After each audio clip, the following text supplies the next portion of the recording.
Bonjour à tout le monde. Donc ici, bienvenue pour cette première vidéo de cette chaîne YouTube.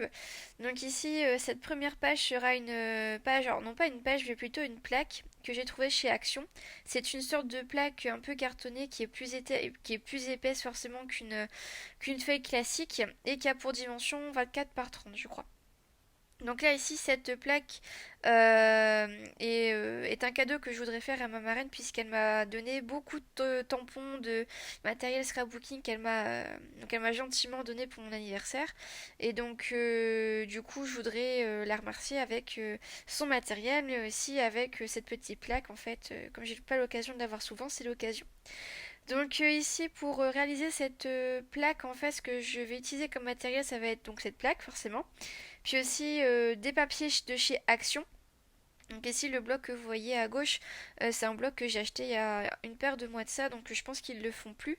Mais les couleurs j'aimais beaucoup parce qu'elles étaient toutes douces et puis très modernes aussi à la fois. Donc du coup le papier a flashé en fait tout de suite je me suis dit il faut que j'utilise ce papier là pour faire cette réalisation. Donc du coup j'ai utilisé ce papier, cette collection là.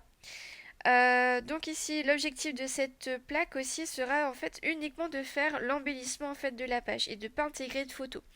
Euh, En fait, l'idée c'est que je donne à ma marraine en fait cette plaque là déjà décorée et donc du coup ce sera à elle de mettre la photo de son choix sur la plaque. Donc au moins comme ça, elle sera la seule décidaire.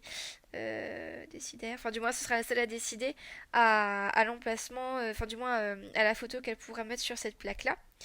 Donc le fanion que vous voyez que je suis en train de coller avec de la colle UU, et bien, enfin de la colle scotch, c'est un fanion qui fait une qui a pour largeur 5 cm. Et pour couper, en fait, pour faire la forme du fanion vers le bas, couper le triangle, j'ai fait un repère à 2,5 cm pour faire un triangle isocèle, et donc du coup pouvoir couper après.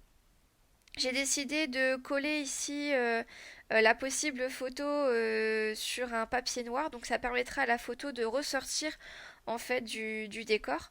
Et donc on appelle ça enfin mater une photo en fait. Enfin, j'ai appris ce terme-là il y a quelques temps, donc du coup dès que je peux le dire, je le dis.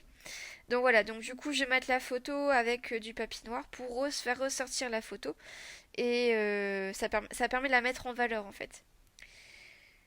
Donc une fois que j'ai fait ça... Ah oui, ensuite, donc là, la planche que vous voyez que j'ai dans les mains, c'est une planche de tampons de l'encre et l'image. Donc c'est une marque en fait qui propose plein de tampons hein, et aussi des tags, etc. Et en fait, cette planche-là, j'aime bien l'utiliser quand je veux pas trop sortir mes palettes d'aquarelle pour faire des tâches ou des choses comme ça. Il y a déjà des tâches de proposer dans cette planche-là. Donc là, je veux utiliser cette tâche-là pour pouvoir donner un peu de relief, un peu de volume ici à ma page. Donc j'utilise ici l'encre Versafine Sepia, Vintage Sepia je crois. Et donc voilà, donc après au niveau du nombre de tâches et où est-ce que je les place, etc. Après ça dépend de chacun. Moi j'ai décidé d'en faire que deux et de les placer à ces endroits-là. Après si vous voulez réaliser la même réalisation, il n'y a aucun problème. Et vous mettez le nombre de tâches que vous souhaitez, y a aucun souci par rapport à ça. Donc quand je nettoie mes tampons, j'utilise des lingettes bébé. Alors je sais qu'il y a aussi des nettoyants spéciaux pour les tampons. Alors j'ai jamais utilisé, enfin je m'en suis jamais servi de ces nettoyeurs spéciaux. Mais enfin pour moi les lingettes bébé ça fonctionne très très bien. Puis en plus ça sent bon donc ça mêle l'utile à l'agréable on va dire. Donc ici, donc pour la suite de la customisation de cette page là, sur le coin en haut à gauche, le modèle que j'ai utilisé proposait de faire un petit embellissement de ce côté-là. Donc là, c'est exactement le même principe que le grand fanion que j'ai réalisé précédemment. Là, le petit fanion que j'ai fait, donc c'est le même papier que le grand fanion. Et il fait, je crois, 2 cm de largeur. Donc avec une longueur enfin, j'ai fait vraiment au pif au niveau de la longueur. Donc après c'est vous qui choisissez. Et je fais exactement le même travail avec un fanion de la même longueur, mais plus petit cette fois-ci pour justement jouer un peu sur les différentes formes, etc. Différentes tailles plutôt. Et c'est exactement le même procédé. Donc ça met un peu de dynamisme du coup dans ma page de ce fait-là.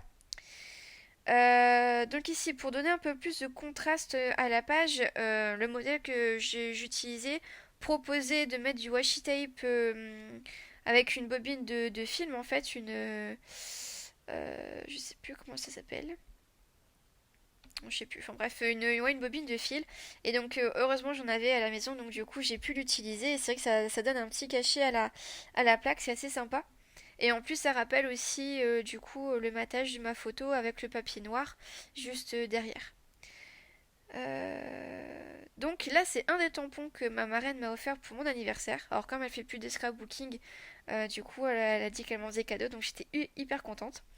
Donc là, c'est un tag en fait sur un tampon bois. Donc le papier que j'utilise, c'est le même que le tout petit fanion que j'ai fait tout à l'heure. Et donc du coup, j'ai tamponné dessus le tampon bois. Alors c'est assez galère les tampons bois à nettoyer. Enfin moi je galère donc après peut-être qu'avec les nettoyants de tampons spécifiques c'est peut-être un petit peu plus facile.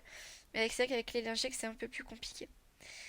Et ici, le tampon bois Zoom aussi, c'est un tampon de ma marraine. Donc, j'ai décidé d'utiliser les deux pour pouvoir pardon, faire cette réalisation.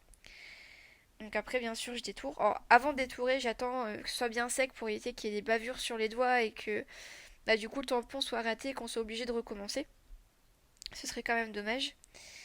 Et j'ai toujours une petite poubelle de table juste à côté pour justement éviter de me retourner à chaque fois pour mettre dans la poubelle, etc. Parce que c'est vrai que on fait quand même beaucoup de, pas de déchets, mais on fait quand même beaucoup de chutes de papier, etc. qu'on s'en sert pas forcément. Donc voilà. Ah, donc, après au niveau du tag être ensemble, donc du fameux tampon bois, j'ai fait un trou avec ma crocodile. Alors si vous n'avez pas de crocodile, vous pouvez très bien aussi utiliser une perforatrice ronde avec un tout petit diamètre, ça fonctionnera aussi. Et j'ai décidé d'utiliser un fil blanc pour donner un peu de texture en fait. Donc j'ai fait une sorte de nœud pour faire comme si je pouvais l'accrocher en fait à ma réalisation. Et du coup ça donne un peu de matière et c'est assez joli. Alors j'avais vu plusieurs scrapeuses le faire. Mais j'avais pas de fil assez gros, alors du coup j'ai pris un fil blanc classique et j'en ai pris une très grande longueur et puis je l'ai tourné sur lui-même. Enfin du moins je l'ai plié en plusieurs fois pour avoir du coup un gros fil du coup à la fin. Et c'est du coup le résultat est assez sympa. Donc ici la planche de tampon que j'utilise c'est une planche de tampon de 4 en scrap ou de fort en scrap, je sais pas comment ça s'appelle. Et c'est une planche de tampon que sur la bonne année, etc., la nouvelle année. Et dedans, il y a plein de petites étoiles hyper mignonnes. Donc là, c'est des étoiles. Donc là, celles que je tamponne, c'est des étoiles un peu striées. Bon, je sais pas si on dit ça comme ça, mais du moins qui sont pas remplies, qui sont pas colorisées, mais avec des petits traits. Et par contre, il y en a aussi qui sont complètement pleines. Donc c'est les grises là que j'ai tamponnées. Et elles sont toutes minuscules, toutes mignonnes, et c'est tout mignon. Et ça donne un joli détail en fait, je trouve. Enfin, je trouve ça ouais, trop mignon en fait. Et tout. Un tout petit détail, c'est tout mignon. Et ensuite, donc je reprends mon bloc action où j'ai trouvé mes papiers et dedans il y a plein de die cuts que je peux utiliser. Alors j'ai pas utilisé d'autocollant parce que bah ça allait pas trop, enfin du moins ça m'allait pas dans cette mise en page là. Alors dans ce bloc-là, il y a des chiens, il y a des chats, enfin il y a plein de choses, sauf que je voulais quelque chose d'assez neutre pour que justement bah, ma marraine elle galère pas à trouver une photo en lien avec un chat, un chien, etc. Donc du coup j'ai préféré être la plus neutre possible avec tout en respectant le code couleur.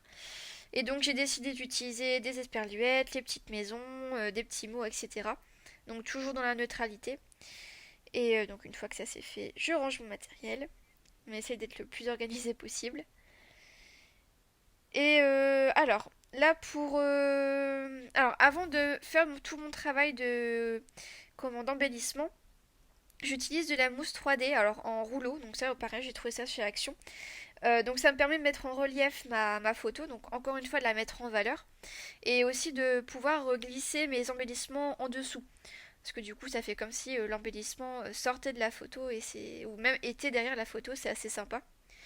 Alors là, vous voyez les petits ronds que j'utilise, je les ai coupés parce que bah, ce qui est derrière ma photo, on va pas le voir. Donc en fait, les ronds qui sont derrière la photo ne vont pas se voir. Donc au lieu d'utiliser du papier pour rien, du coup, je découpe à l'endroit où je veux que ça s'arrête et puis du coup, bah le surplus, je vais pouvoir l'utiliser après. Mais ça, je vous montrerai juste après en fait. Donc là, je continue mon travail d'embellissement. Donc des fois, j'agrafe pour assembler deux éléments ensemble sans utiliser de colle, ça fonctionne aussi. Puis du coup, ça Mine de rien, ça met un petit truc en plus aussi. Donc là, ce sont mes petits ronds que je colle en dessous de ma photo. Donc juste en dessous, vous voyez, voilà, là je suis en train de coller des petites maisons. Alors avant c'était un assemblage de 4 maisons, sauf que l'embellissement était trop grand en fait, du coup ça se décalait trop par rapport à ma photo. Donc là pareil, il faut pas hésiter à découper si vous voyez que ça va pas au niveau de l'embellissement. N'hésitez pas à découper, justement on peut utiliser ce qu'on a découpé à d'autres endroits. Et c'est aussi ce que j'ai fait avec les roues hein, de toute façon. Donc il n'y a aucune perte. Hein. De toute façon, faut, limite des fois, faut rien jeter.